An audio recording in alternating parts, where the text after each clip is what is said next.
नमस्कार सभी को। क्लास 12th में पिछले टर्म पर हम चैप्टर पढ़ा रहे थे अल्टरनेटिंग करंट। ठीक है, आज हम डिस्कस करेंगे different types of AC circuit. और एसी सर्किट में हम लोग अभी तक जो डिस्कस कर चुके हैं उसमें क्या है, प्योरली रेसिस्टिव एसी सर्किट। पिछले टर्म पर हम लोग डिस्कस करे थे कि सर्किट जब एसी सर्किट में केवल ओनली रेसिस्टेंस आर। ठीक है, क्या निष्कर्ष निकला था, अगर हम इक्वेशन अप्लाइड करते हैं, अल्टरनेटिंग पोटेंशियल अप्लाइड करते हैं, E changes according to this equation E equal to E not sine omega T, then we observe that current AC current flowing in the circuit have this phase relation I equal to I naught sin omega t, I equal to I naught sin omega t, and we observe that both have the same phase, same angle. Okay इसका मतलब क्या है कि E and I purely resistive AC circuit में E और I कैसे थे, they are in same face.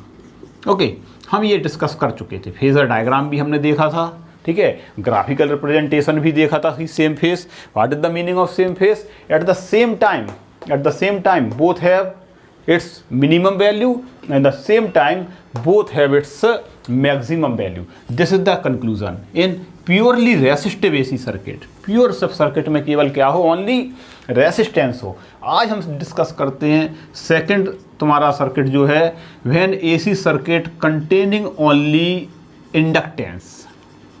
ठीक है, आज सर्किट में केवल क्या कनेक्ट है, only inductance, purely inductive AC circuit, यानी circuit is your purely inductive, right. और इंडक्टेंस का मतलब इंडक्टिव है ना, प्योरली इंडक्टिव एसी सर्किट। देखें जरा, ठीक, हमारे पास कोई एसी सर्किट है, बी अप्लाइड है ना, we taken one coil connected to AC mains. हमने एसी मेंस से किसी क्या है कॉयल को कनेक्ट किया and the coil have its inductance L. Okay, उस कॉयल का इंडक्टेंस कितना है, एल है। And the equation alternating potential applied, equation is given by, value is given by E equal to E not sine omega T. Okay, so what is the value of applied voltage, E equal to E not sine omega T. देखना equation 1, when the alternating potential is applied then current start to increase in this coil। और जब coil में current first half cycle के लिए increase होगा, then there is magnetic flux और magnetic field associated with this coil, and due to increasing in current for first half cycle, this magnetic flux changes, and due to change in magnetic flux here induced EMF is set up, polarized। और जब induced EMF होगा तो इसमें क्या produce हो जाएगा, एक induced EMF, and this applied induced EMF in the coil by Faraday's law. ठीक है, given by and its value is given by Faraday's law, the induced EMF is given by E equal to minus L and the rate of change of current in the coil, है ना। This is the rate of change of current in the coil and this is the induced EMF produce in the coil. Now what is the value, what is the relation?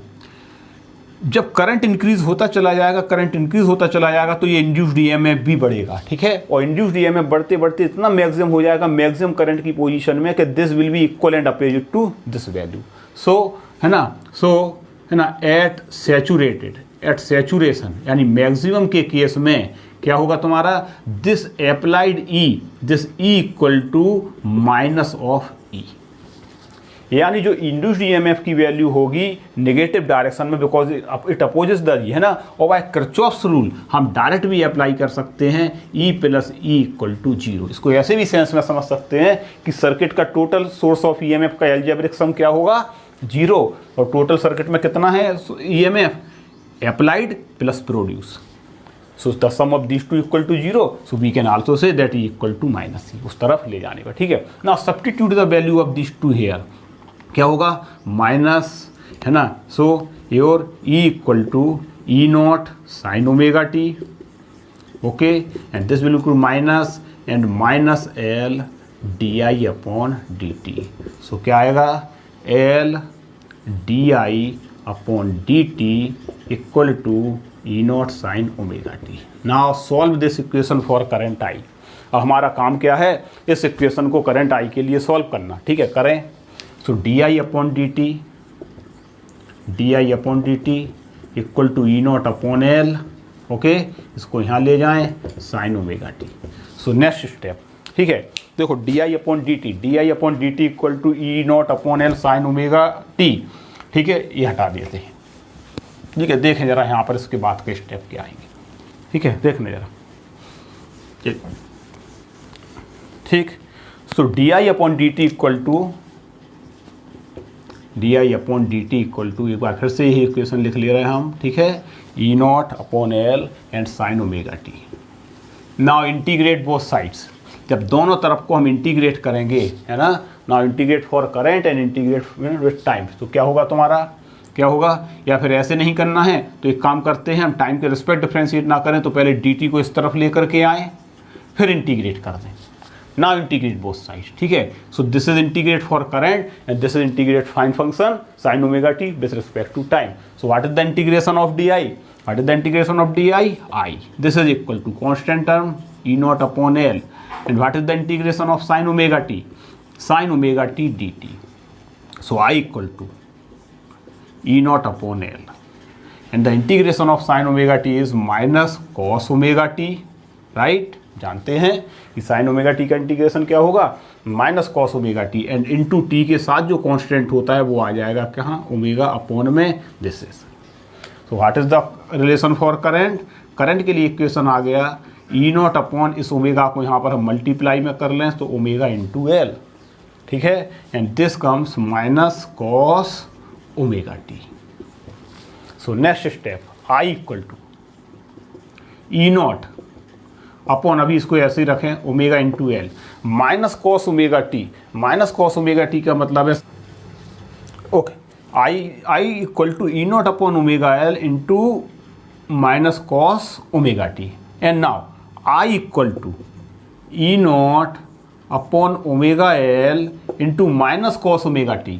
Minus cos omega T equal to होता है तुम्हारा क्या, sign में जब हम convert करेंगे तो sign क्या होगा तुम्हारा, ये omega T minus pi by two, ठीक है, यानी माइनस कॉस ओमेगा टी को हम क्या लिख सकते हैं, sign omega t and minus pi by to.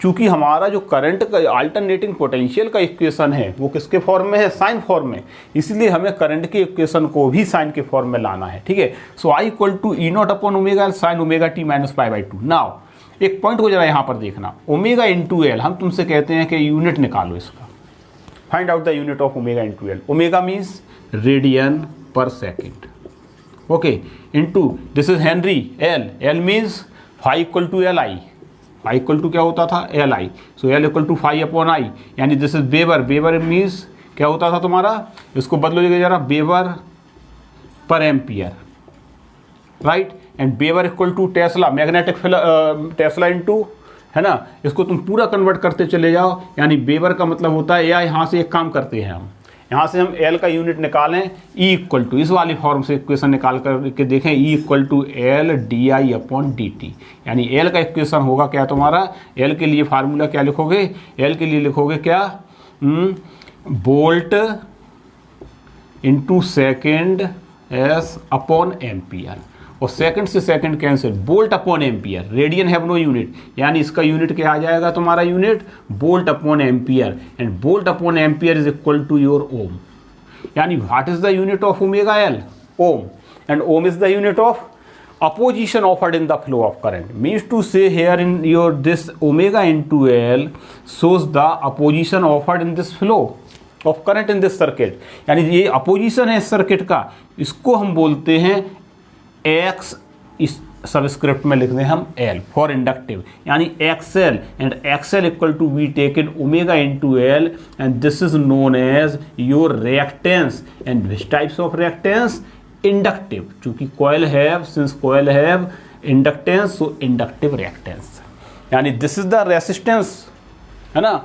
And voltage upon resistance becomes, volt upon resistance becomes current, and what is the value of current, amplitude current, यानी इसको हम ये लिख सकते हैं I इक्वल टू, है ना, हम देखो यहाँ पर लिख देते हैं, इसको हटा दे रहे हैं, इसका मतलब तुम्हारा यहाँ पर इक्वेशन आ जाएगा I equal to I naught, this is the value of I naught, voltage upon resistance and peak value of voltage, और पीक वैल्यू ऑफ वोल्टेज का मतलब क्या है, peak value of current, I equal to I naught sine and omega T minus pi by two, this is your current comes, है ना। Equation 2 डाल दें या 3 डाल दें, अगर हमने पहले 2 लिया है तो हम इसको इक्वेशन 3 डाल दें, ठीक है।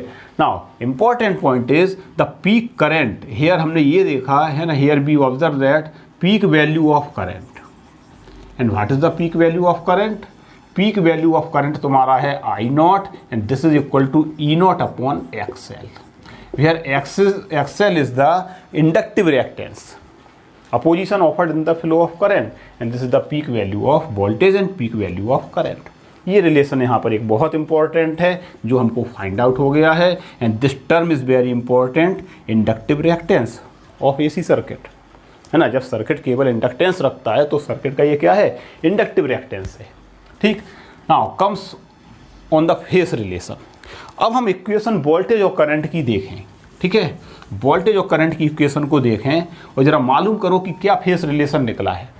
We applied the voltage E equal to E not sine omega t, and what is the equation 1 apply किया था, and what is the equation of for current comes I equal to I naught sine s omega T minus pi by two, okay.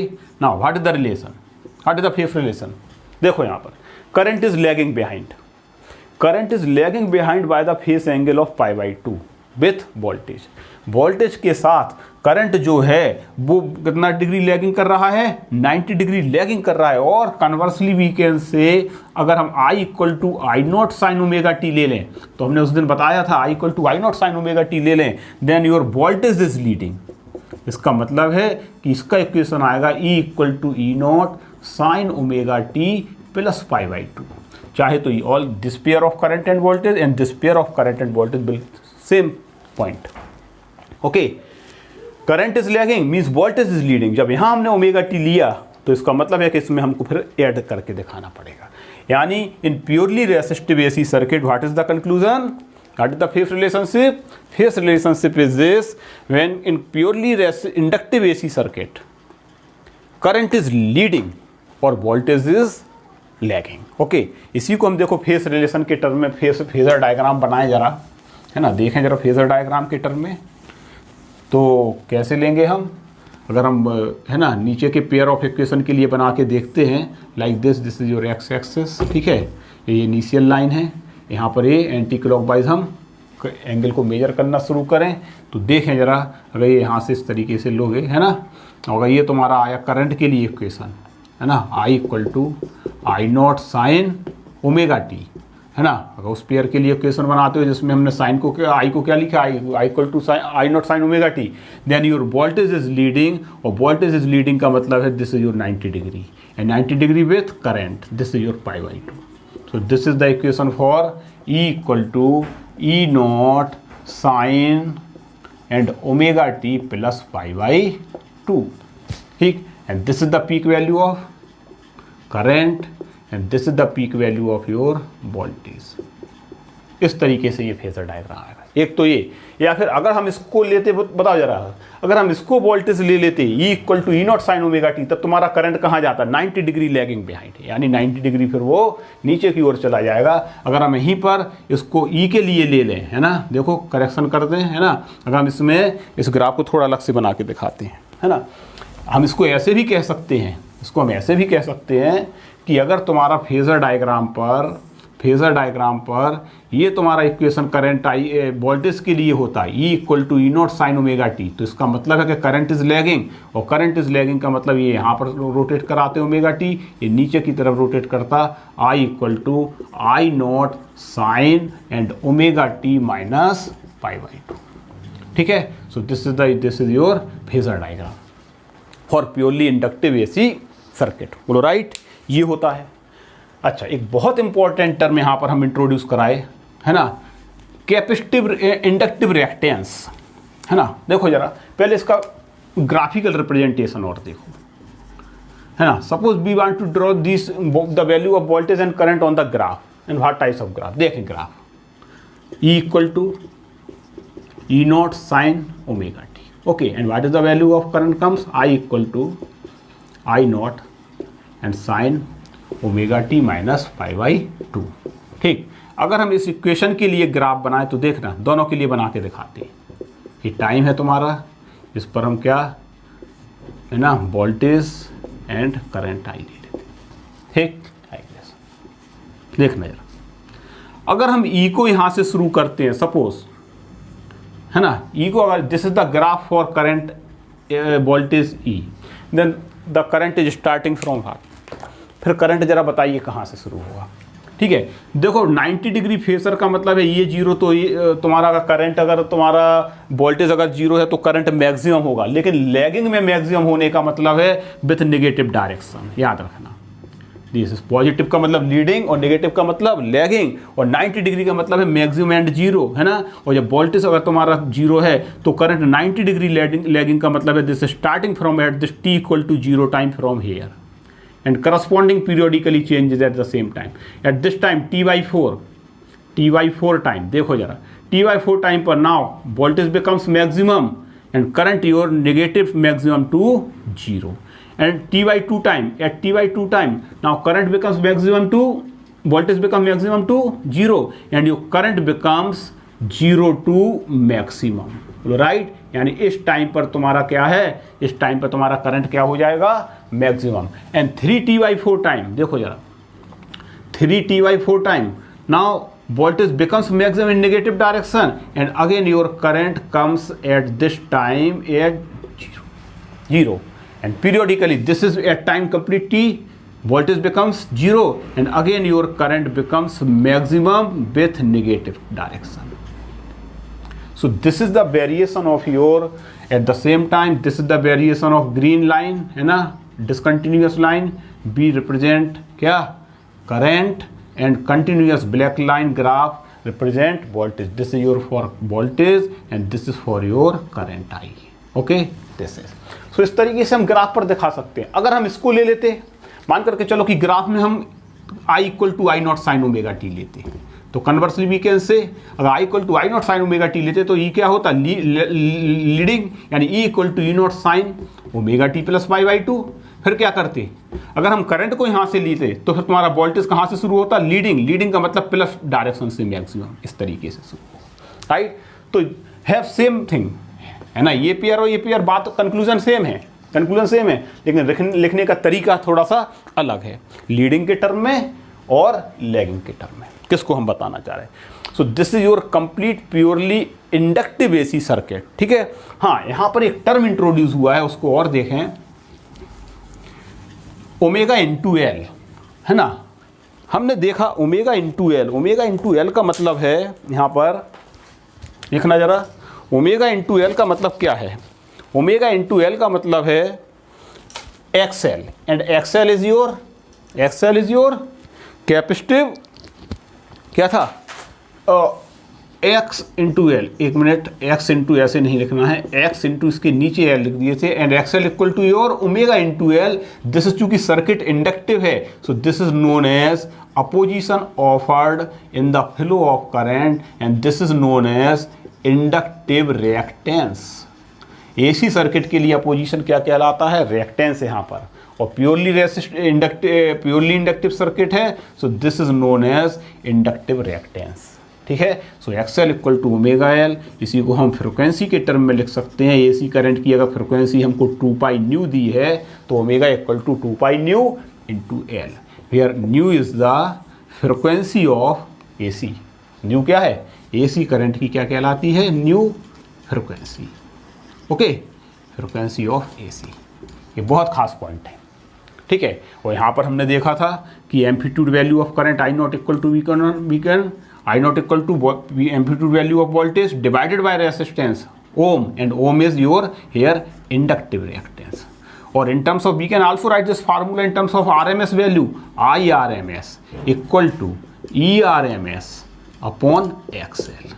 We use all these formulas for solving numerical problem. ठीक है, and application question. हम ये सभी फार्मूलों का use numerical और application solve, है ना, application questions जो होते हैं उनको भी सॉल्व करने में करेंगे ना। Next point, XL equal to omega L. ठीक है, so note down this formula. ठीक है, बहुत इंपॉर्टेंट फार्मूले हैं ये सब। Now we see for L same, अगर किसी इंडक्टिव एसी सर्किट में हमने कॉइल का इंडक्टेंस सेम रखते हैं, then you observe inductive reactance also changes the frequency of current and directly proportional. यानी inductive reactance depend on the frequency of AC current, याद रखना, ठीक है। किस फ्रिक्वेंसी से करंट को हम फ्लो करा रहे हैं कॉइल में, इस बात पर उसका इंडक्टिव रिएक्टेंस डिपेंड करता है। And this is your straight line graph, है ना। यानी अगर हम इस पर एक्सएल लें और इस पर फ्रिक्वेंसी न्यू लें, है ना, तो न्यू जो चेंज हो रहा है फिर, है ना, न्यू जो एक्सएल चेंज हो रहा है फ्रिक्वेंसी के साथ, वो इस तरीके से होगा, स्ट्रेट लाइन, है ना। और अगर हम यहाँ पर एक्सएल अपॉन न्यू की वैल्यू निकालें तो वो क्या आएगा, 2 pi into L, and this is your slope of line, ठीक है। यानी इस लाइन की जो स्लोप होगा वो किसकी वैल्यू को शो करेगा, 2 पाई न्यू इंटू एल को। ओके, देखो जरा, ठीक। सो this is straight line graph, याद रखना, this is very important point, फिर बार बार बोल रहे हैं, ठीक है, खास पॉइंट है। अच्छा, अगर हमें हम कहें कि अगर डीसी के लिए निकालो तो what is the inductive reactance, 0, because DC have no frequency. और जब डीसी की फ्रिक्वेंसी ही 0 है तो उसका इंडक्टिव रिएक्टेंस क्या होगा, डीसी में इंडक्टिव रिएक्टेंस ऑफर्ड ही नहीं होगा, और बात सही भी है, ठीक है, क्लियर। और एसी के लिए जितना ज़्यादा फ्रिक्वेंसी होगा, linearly changes inductive reactance, linearly changes with the frequency of AC. This is your complete about purely inductive AC circuit, ठीक है। And this is the very important term we introduce here, inductive reactance. अगले term पर हम पढ़ेंगे capacitive circuit, है ना। अब AC circuit में हम कैपेसिटर को कनेक्ट करके देखेंगे कि जब सर्किट में केवल कैपेसिटर कनेक्ट हो तो प्योरली कैपेसिटिव AC सर्किट में कैसे करंट का और वोल्टेज में वेरिएशन आएगा। Okay, thank you.